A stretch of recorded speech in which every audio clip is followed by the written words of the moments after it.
Hello बच्चों, इस channel का नाम है बेसिक कंसेप्ट, जिसमें कि मैं डिस्कस करती हूँ किसी भी टॉपिक के बेसिक कंसेप्ट्स।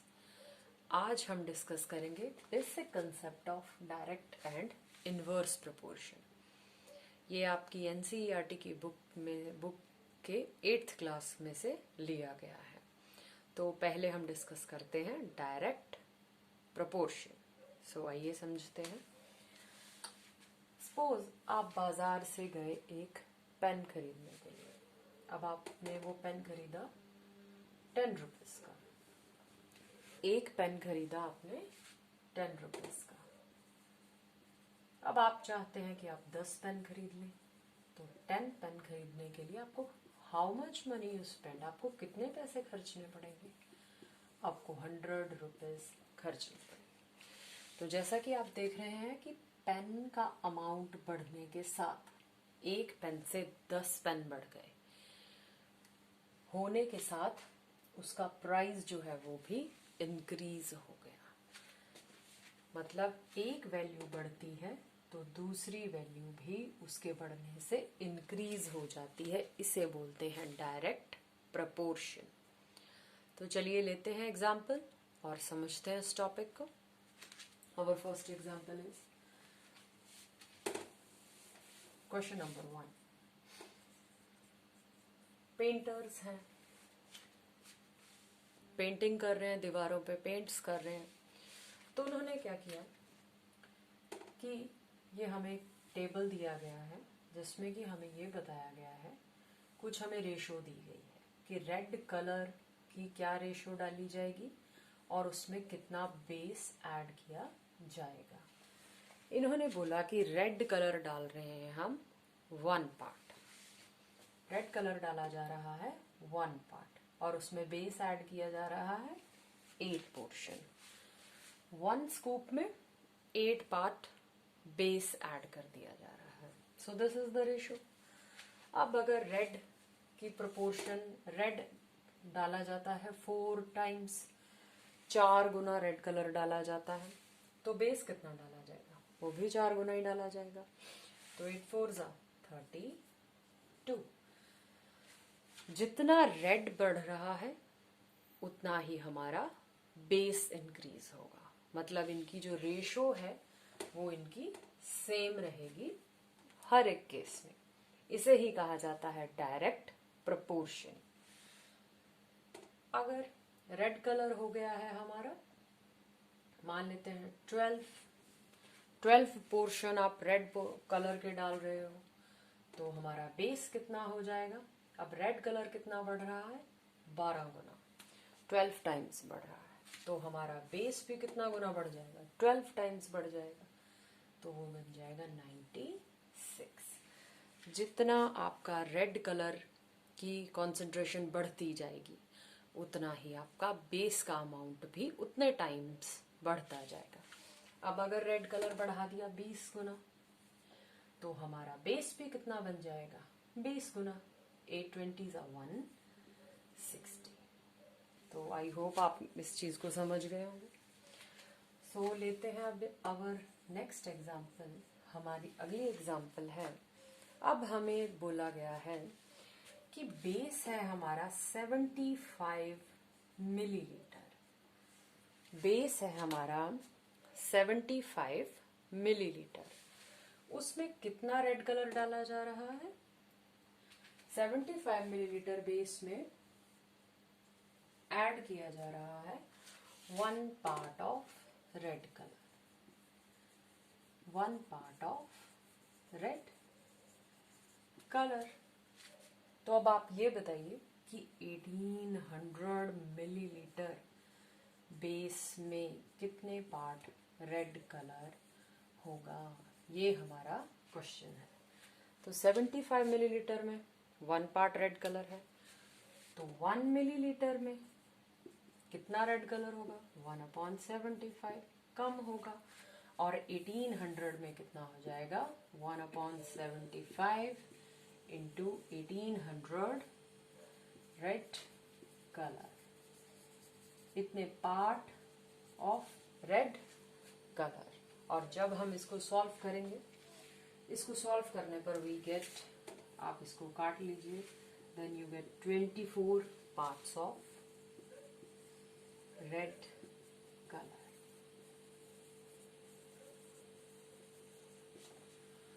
ठीक, 75 मिलीलीटर बेस के लिए है 1 पार्ट ऑफ रेड कलर, तो 1 के साथ इसकी रेशो ले लेते हैं। इसको यूनिटरी मेथड से किया जाएगा। 1 मिलीलीटर के लिए कम पार्ट्स होंगे 1/75 और 1800 मिलीलीटर के लिए ज्यादा होगा, तो हम उसको इनटू कर देंगे और जब हम इन्हें काटेंगे तो हमें मिल जाएगा कि 1800 मिलीलीटर के लिए 24 पार्ट ऑफ, मतलब हमें 24 टाइम्स रेड कलर ऐड करना पड़ेगा इतने सारे बेस के लिए।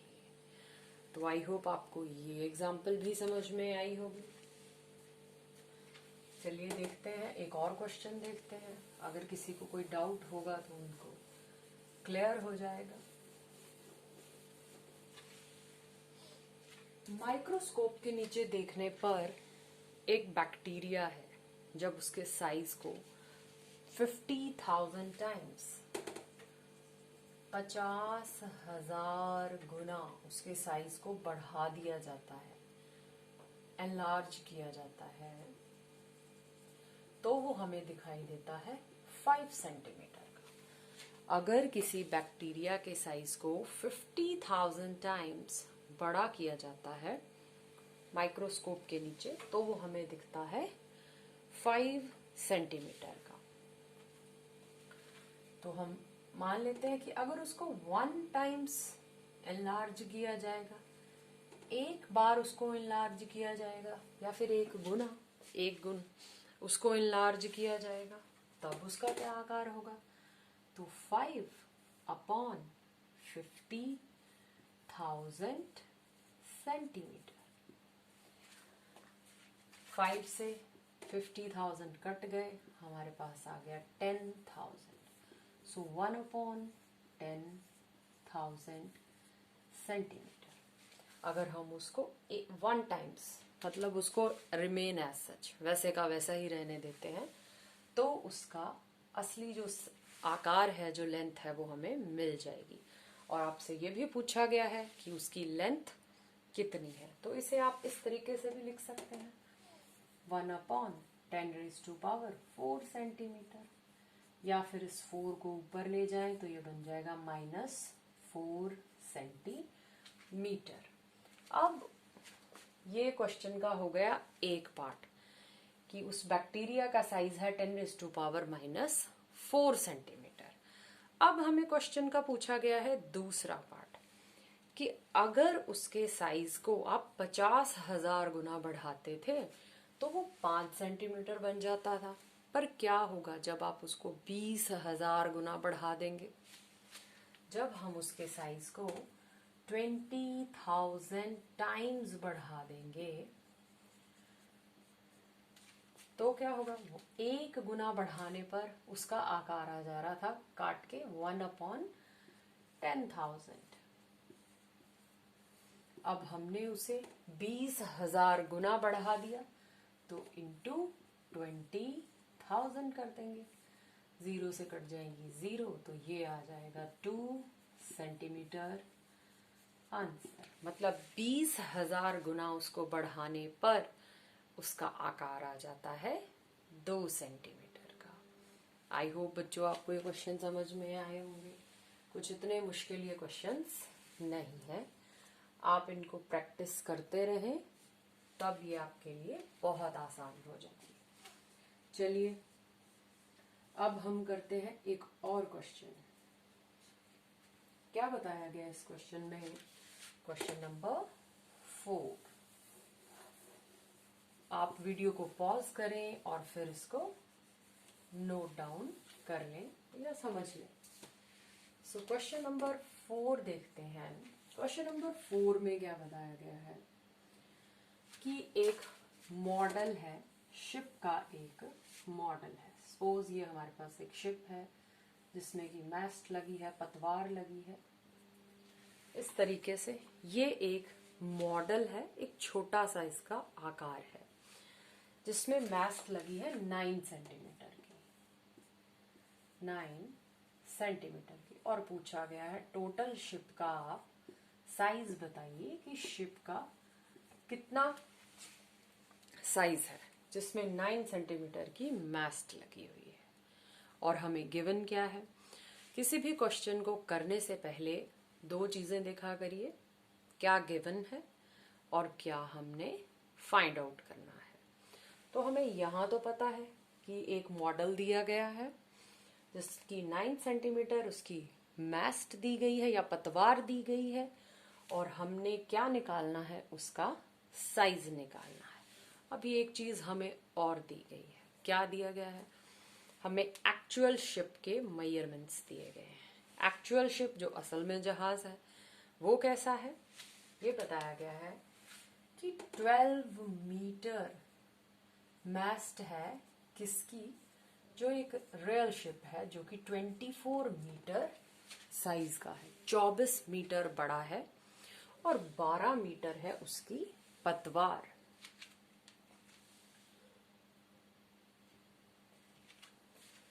यहां 28 मीटर दिया गया है, ठीक।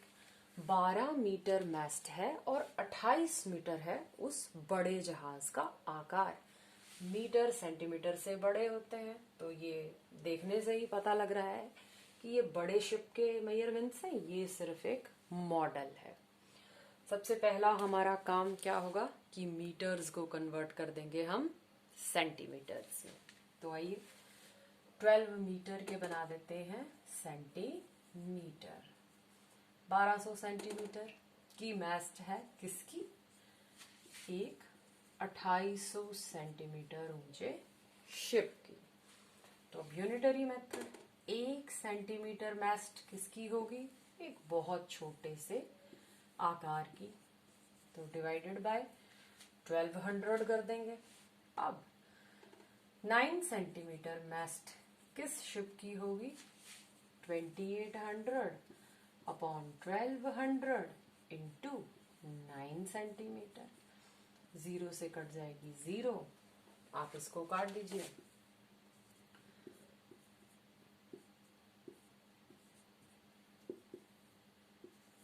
तो 21 सेंटीमीटर, मतलब हमारे इस मॉडल के, इस शिप के मॉडल की जो लेंथ है वो कितनी आ जाएगी, 21 सेंटीमीटर।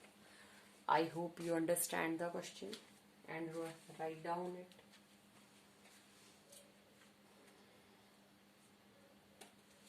एक और एग्जांपल लेते हैं इन क्वेश्चंस को अच्छे ढंग से समझने के लिए, डायरेक्ट प्रोपोर्शन को और बेहतर तरीके से समझने के लिए। सो हमारा क्वेश्चन है क्वेश्चन नंबर 5। हमें दिया गया है 2 किलोग्राम शुगर, 2 किलो शुगर है, उसके पार्टिकल्स का जो साइज है, 2 किलो शुगर है, उसके वो कितने क्रिस्टल्स आते हैं उसके अंदर, चीनी के 9 × 10⁶ क्रिस्टल्स, ठीक। 2 किलो चीनी के अंदर 9 × 10⁶ क्रिस्टल्स, मतलब उसके जो दाने हैं शुगर के वो आ रहे हैं। और इन्होंने हमें बोला कि अब आप निकालिए कि 5 किलोग्राम शुगर के अंदर कितने दाने आएंगे। क्या दिया है, 2 किलो चीनी दी है। अब हमसे क्या पूछा गया है, 2 किलो देकर हमसे 5 किलो चीनी के अंदर के दाने पूछे गए हैं। ये वैल्यू बढ़ा दी गई है। अगर ये वैल्यू बढ़ जाएगी तो y की वैल्यू, वो जो हमारे राइट साइड में रखे गए हैं वैल्यू, वो भी बढ़ जाएगी। हम यही सीखते आ रहे हैं कि डायरेक्ट प्रोपोर्शन में क्या हो रहा है, अगर हमारी दाहिनी लेफ्ट साइड रखी हुई चीज की अमाउंट बढ़ रहा है तो हमारा जो राइट साइड रखी हुई चीज है उसका अमाउंट भी इंक्रीज हो जाएगा, बढ़ जाएगा। तो यहाँ पर अब क्या पूछा गया उसने कि 5 किलोग्राम शुगर में बताइए कि चीनी के कितने क्रिस्टल्स होंगे। तो इन क्वेश्चंस को करने के लिए हम क्या करेंगे, यूनिटरी का इस्तेमाल, यूनिटरी मेथड का इस्तेमाल करें। 1 किलोग्राम शुगर को में कितने क्रिस्टल्स होंगे? कम होंगे, 9 × 10⁶ डिवाइडेड बाय 2। कम के लिए हमेशा हम करते हैं डिवाइड। और 5 किलोग्राम में कितने होंगे? तो 9 × 10⁶ डिवाइडेड बाय 2 इंटू 5 किलोग्राम, इतने इंटू 5 क्रिस्टल्स। तो जब हम इसको काटेंगे 9 5 × 45, 45 डिवाइडेड बाय 2 इंटू 10⁶। जब आप इसको डिवाइड करोगे 2 2 × 4, 2 2 × 4, 2 5 × 10 इंटू 10⁶ क्रिस्टल्स, इतने क्रिस्टल्स हो जाएंगे। इसे बच्चों हम एक और तरीके से भी लिख सकते हैं। अगर आप इसको इसी तरीके से लिख के आ गए एग्जाम में, नो प्रॉब्लम, आपका आंसर सही होगा। पर इसे लिखा जाता है साइंटिफिक नोटेशन में। साइंटिफिक नोटेशन क्या मतलब? कि हमने इसको लिखना है, ये पॉइंट यहाँ लगाने की बजाय हम इसको एग्जैक्टली लगाएंगे यहाँ पर, और यहाँ पर पॉइंट लगाने के लिए हम क्या करेंगे? 2.25 डिवाइडेड बाय, यहाँ था हमारा पॉइंट, पॉइंट को एक अक्षर आगे ले जाने के लिए डिवाइडेड बाय 10।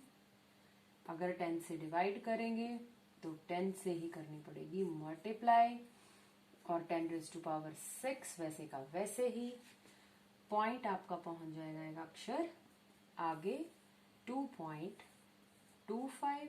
ये 1 के साथ एक 0 है तो पॉइंट चला जाएगा आगे, और ये वाला 10 हो जाएगा इसमें ऐड।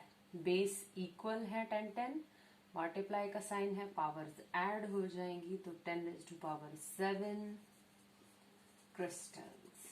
आई होप आपको ये समझ में आया। अगर आप अपने आंसर को यहाँ तक भी रखते हैं तो वो गलत नहीं माना जाएगा।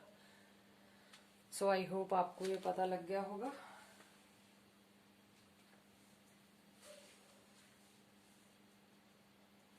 चलिए एक और क्वेश्चन करते हैं।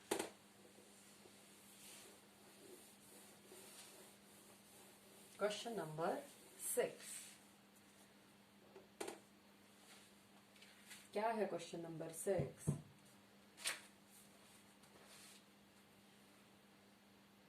A 5 meter 60 centimeter high vertical pole cast a shadow।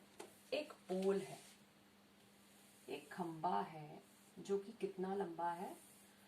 5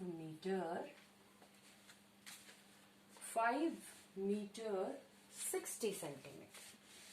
5 metre 60 centimetre की उसकी लेंथ है। इस पोल की लेंथ कितनी है?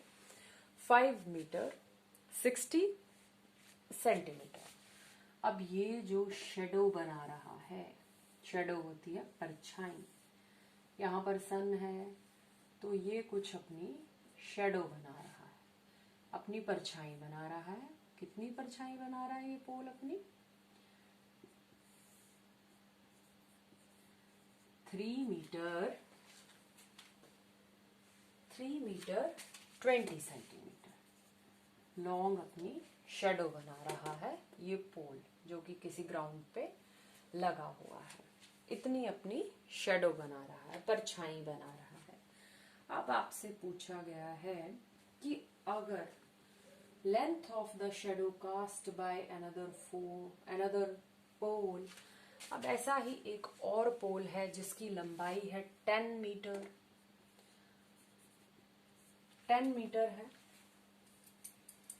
10 मीटर 50 सेंटीमीटर है। बताइए वो कितनी शेडो बनाएगा, कितने मीटर सेंटीमीटर वो शेडो अपनी क्रिएट करेगा। अगर एक 5 मीटर और 60 सेंटीमीटर का पोल इतनी शेडो बनाता है, इतनी लंबी शेडो बनाता है।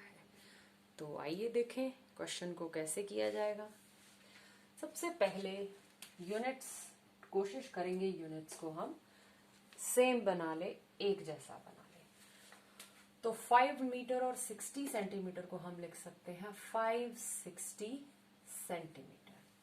560 सेंटीमीटर लंबा पोल जो है वो शेडो बना रहा है 320 मीटर की शेडो बना रहा है। 320 मीटर की 3 मीटर 20 सेंटीमीटर को कन्वर्ट कर लिया गया 320 सेंटीमीटर में। इतने सेंटीमीटर की वो क्या बना रहा है, शेडो बना रहा है।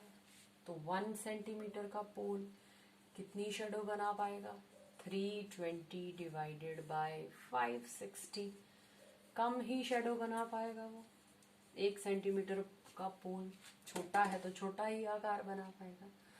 और पूछा गया है 10 मीटर और 50 सेंटीमीटर का, तो 10 मीटर के आप पहले सेंटीमीटर बना लीजिए।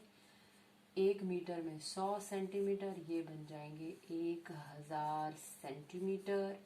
इसमें आप ये 50 ऐड कर लेंगे सेंटीमीटर, तो इतने सेंटीमीटर हमारे बन जाएंगे। 1050 सेंटीमीटर लेंथ का पोल जब बहुत बड़ी शेडो बनाएगा तो बड़े के लिए कर दी जाती है मल्टीप्लाई। आप इसको काटेंगे और काटने पर आपको जो आपका आंसर मिलेगा वो होगा